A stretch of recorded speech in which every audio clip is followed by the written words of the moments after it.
Cette jeune femme a été trompée par un pasteur.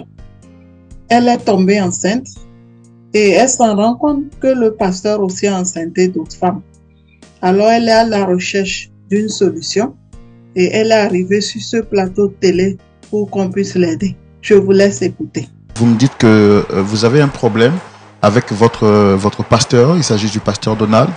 Avant de le recevoir sur ce plateau, je veux savoir exactement qu'est-ce qui se passe, quel est le problème entre vous et votre pasteur. Alors tout a commencé lorsque j'ai décidé d'être membre de l'église du pasteur Donald. J'ai joint la chorale. Vu mon engagement, il a décidé à ce que je sois sa secrétaire, c'est-à-dire son assistante personnelle. Ce que j'ai accepté, puisque tout cela fait partie de l'avancement du ministère. Excusez-moi de vous interrompre. Vous arrivez à l'église, à peine vous êtes dans la chorale, quand on vous introduit en tant qu'assistante? Non. J'étais vraiment engagée à la chorale. Vu mon assiduité, vu mon dévouement, j'ai vraiment duré dans le département de la chorale. Combien de temps exactement? Un an et demi. Un an et demi. J'étais vraiment assidue et j'étais vraiment engagée dans le service du Seigneur. Et c'est là le pasteur a vu mon engagement et il a demandé à ce que je sois son assistante. Étant donné qu'il est un homme pasteur célibataire et qu'il n'avait pas de secrétaire, il a demandé à ce que je sois sa secrétaire. Parce qu'il voyait en moi le sérieux, l'engagement. J'ai accepté cela. Et quelque temps après, le pasteur a demandé à ce que on ait une séance de travail. Quelque chose qui est normal. Je suis sa secrétaire. Et la séance de travail consistait à faire les différents programmes de sa croisade. Alors, il m'invite à un rendez-vous. Je vais à ce rendez-vous, j'honore ce rendez-vous. Mais il y avait des choses que je n'arrivais plus à comprendre lors du rendez-vous. Mon pasteur voulait me dire quelque chose, mais il n'arrivait pas. Je ne sais pas pourquoi, mais il n'arrivait pas à parler. Jusqu'à ce qu'on finisse la séance de travail et le rendez-vous. Et il m'a dit clairement que Sonia, je veux que tu sois ma femme. C'est lors de cet échange-là que le pasteur vous dit qu'il souhaiterait que vous soyez sa femme. Oui. Et quelle a été votre réaction à la suite de cela? Je n'ai pas donné de réponse sur le champ. J'étais choquée, puisque ça ne fait pas partie de son habitude. Et voir mon pasteur me dire ça, je ne sais vraiment pas à quoi penser. Et je lui ai dit que je veux rentrer réfléchir un peu. Il a accepté. Je suis rentrée à la maison. J'ai vraiment réfléchi sur l'offre de mon pasteur. Je suis célibataire. Il faut noter que je suis célibataire et mon pasteur également. Mon pasteur est un homme vraiment engagé dans le service du Seigneur. C'est ce qu'il me montre et c'est ce que je vois à l'église. Alors j'ai dit, bon, pourquoi pas aider mon pasteur dans le ministère qu'il a choisi? Pourquoi pas être une aide pour lui? C'est ainsi que j'ai accepté l'offre de mon pasteur. Je ne sais pas si je peux dire j'ai bien fait ou mal fait, mais vraiment, j'ai accepté l'offre de mon pasteur parce qu'il m'a promis et il a dit qu'il veut de moi comme sa femme. J'ai accepté et nous avons continué à travailler ensemble à l'église. J'étais toujours sa secrétaire, j'étais toujours en train de planifier ces différents programmes. Nous avons commencé à plus nous rapprocher et c'est là que tout a commencé. Nous avons commencé à plus nous rapprocher au point d'être intimes. Et par la faiblesse de la chair, j'ai chuté. Ou nous avons chuté, moi et mon pasteur. Nous avons commencé à avoir des rapports sexuels. J'ai pris un temps de recueillement, un temps de prière, étant donné que je suis chrétienne. Et ma foi chrétienne ne me permet pas de faire ça. Être l'assistant d'un pasteur et forniquer, c'est vraiment pas bien, c'est un péché. Alors j'ai fait part de cela à mon pasteur et il m'a dit qu'il a promis et il me promet de faire de moi ma femme, de faire de lui, moi sa femme. Je ne sais pas si je le dis correctement. Il vous a promis donc de vous marier? De me marier, oui. Oui. Il a promis de me marier. Et il ne faudrait pas que ce qui s'est passé entre lui et moi soit connu. C'est-à-dire, à l'église, personne ne doit être au courant de ça. Même les diacres, les sages, personne ne doit être au courant. Il vous a demandé de garder le silence. Le silence, oui, oui. Sous la promesse de vous marier. Oui, oui, effectivement, c'est ça. C'est ce qu'il m'a dit. Et j'ai cru parce que je l'aimais. J'ai cru à mon pasteur, j'ai cru en lui. J'ai eu confiance en lui. Et j'ai continué à faire cette relation, à entretenir cette relation avec lui. Cela s'est répété 1, 2 et 3 fois. J'en avais vraiment marre. Mon cœur saignait, mon âme saignait parce que je sentais que j'étais plus sur la bonne voie. Il faudrait qu'il fasse les choses dans les normes où il faudrait qu'on arrête. J'ai pris un rendez-vous avec lui. J'ai demandé à le rencontrer pour qu'on puisse parler de ça. Et lorsque j'ai dit ça à mon pasteur, moi-même j'étais choquée. J'ai dit à mon pasteur que je ne veux plus avoir les rapports sexuels avec lui, puisque nous sommes des chrétiens. Il faudrait qu'on fasse les choses dans les normes. Qu'il me marie, qu'il fasse de moi sa femme. Et mon pasteur est rentré dans une colère très noire ce jour-là. Je ne l'ai jamais connu comme ça. Il est rentré dans une colère, il a commencé à me dire des déclarations vraiment pas bien. Je n'avais pas compris. Il m'a dit d'être patiente. Pourquoi je refuse d'être patiente? Pourquoi je la scelle à chaque fois? Je lui parle du mariage, je lui parle du mariage. Et il a commencé à me maudire. Il a commencé à me maudire au point même de dire qu'il est un être suprême envoyé par Dieu et qu'il est élevé au-dessus de moi et qu'il peut fermer le ciel sur moi, ma vie.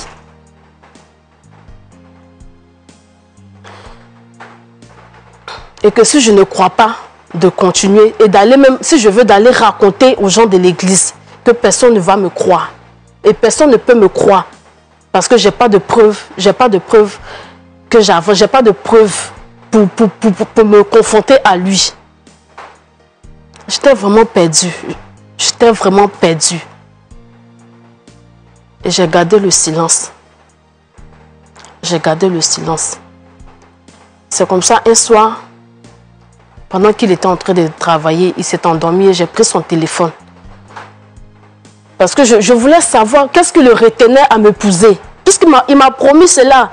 On s'entend bien dans le ministère. Je suis vraiment pas un pilier, mais un soutien fort. Je ne sais pas qu'est-ce qui le retient à me prendre comme femme. Alors j'ai fouillé dans son téléphone, ce que je ne devais pas faire. Je reconnais. Mais je voulais être sûre aussi. J'ai fouillé dans son téléphone et j'ai constaté qu'il entretenait d'autres relations.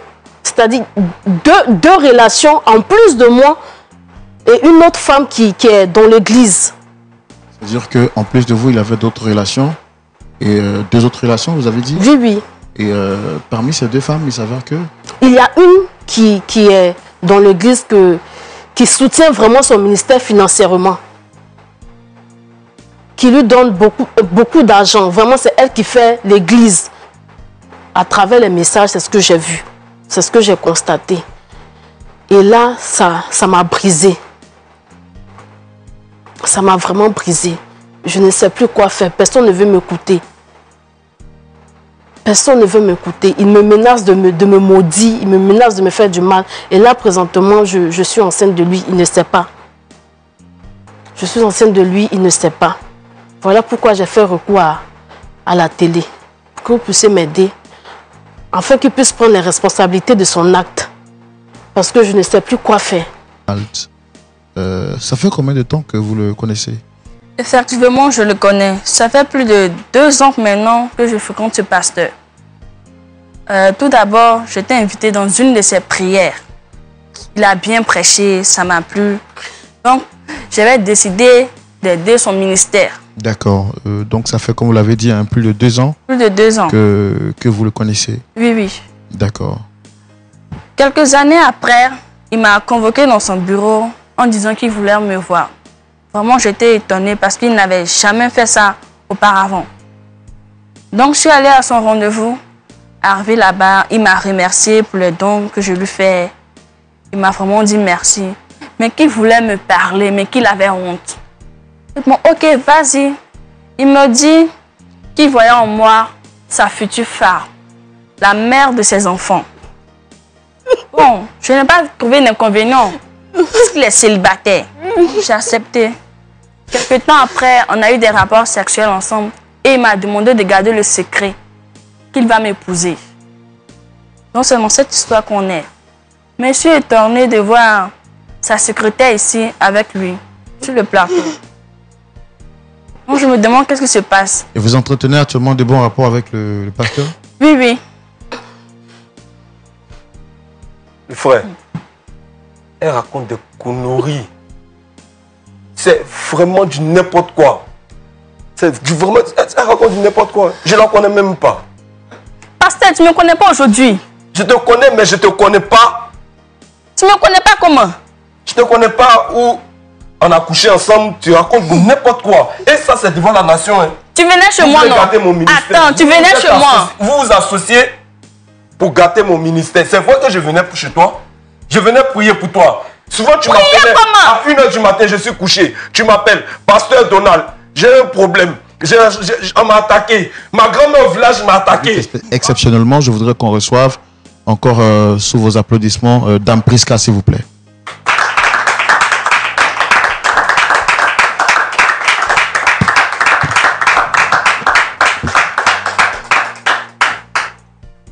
Shalom. Qu'est-ce que tu fais ici? Merci de vous installer. Vous allez bien, j'espère. Très oui, très bien, monsieur. Merci d'avoir répondu à mon invitation. Je suis le frère Roland, présentateur de l'émission Point d'accord. C'est une émission qui a pour vocation de réconcilier des familles et de trouver des solutions à des problèmes.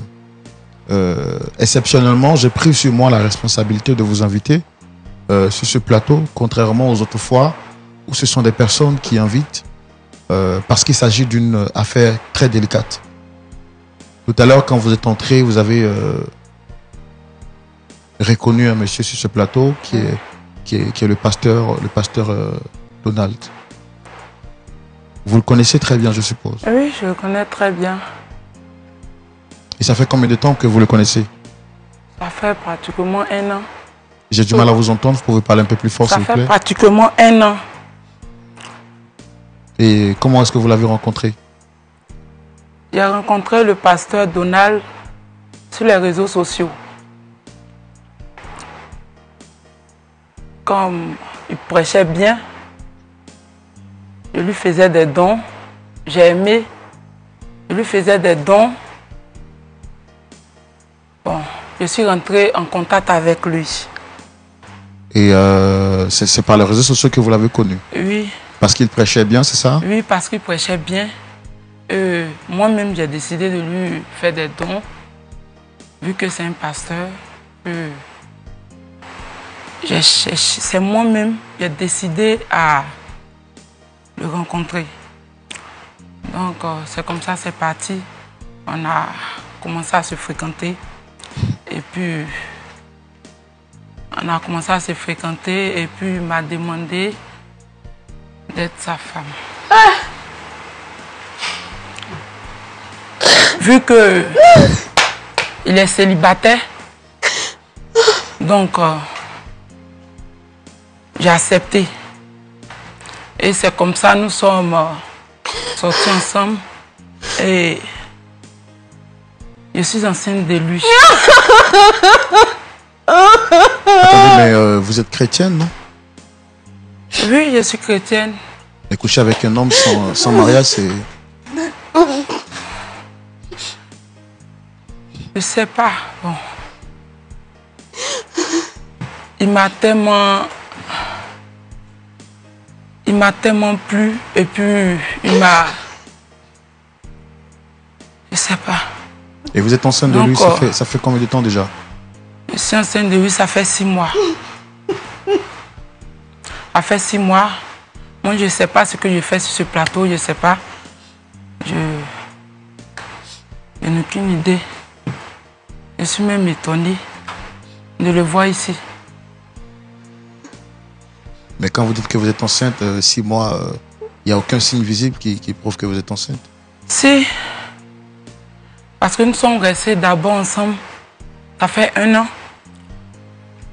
Au départ, c'est moi-même. Oui, je comprends. Quand vous dites que vous êtes enceinte, oui. Normalement, une femme qui est enceinte, il y a 6 mois, il y a des signes visibles qui prouvent qu'elle est enceinte. Mais là, votre ventre... Non, votre... comme j'ai porté une jupe un peu ample. Comme j'ai porté une jupe un peu ample là, donc... D'accord. Pasteur Donald? Pasteur Donald? Pasteur Donald? Là, c'est pas de toi qu'on parle, pasteur, tu as gâché ma vie. Pasteur! Je suis aussi enceinte de toi. Donald. Qu'est-ce qui se passe ici? Calmez-vous, calmez-vous, pas ici. Non, je veux savoir, qu'est-ce qui se passe ici? Donald, qu'est-ce qui se passe ici? Frère Roland. Qu'est-ce qui se passe ici? Madame, s'il vous plaît, calmez-vous. Non, rassurez-vous. Non, je veux comprendre. Non, calmez-vous, s'il vous plaît. Menteur! Voleur! Diable! Tu vas mourir en enfer. Toutes tes malédictions, je retourne ça contre toi.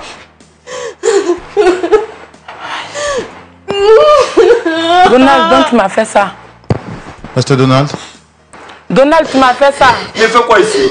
J'ai soutenu ton ministère. Donald. Frère Roland, tu m'as mis dans ces problèmes-là. Aide-moi à régler ça. Non, mais est-ce que vous reconnaissez là maintenant ce que ces femmes-là disent? Je reconnais. Bon, je suis sorti avec elle. Et moi? Et moi? Bon, elle aussi. Mais toi, il t'a dit de prendre des pilules. Donald. On est sortis ensemble une fois. Il t'a dit prendre des pilules. Mais ce que vous dites, pasteur, c'est grave. Vous êtes un pasteur. Mais pourquoi c'est faire un menteur, c'est pas un pasteur. C'est un voleur. C'est un agent du diable. Tu vas mourir en enfer. Tu vas mourir en enfer. Frère Roland, c'est vrai, je suis un homme de Dieu. Mais la chair est faible. Vraiment, il demande pardon à Dieu pour tout ce mal. Mais la chair est faible. Et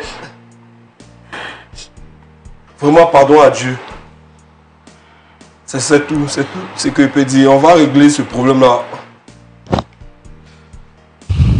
On va régler ça comment? Pourquoi avoir pris le risque de faire respirer des femmes?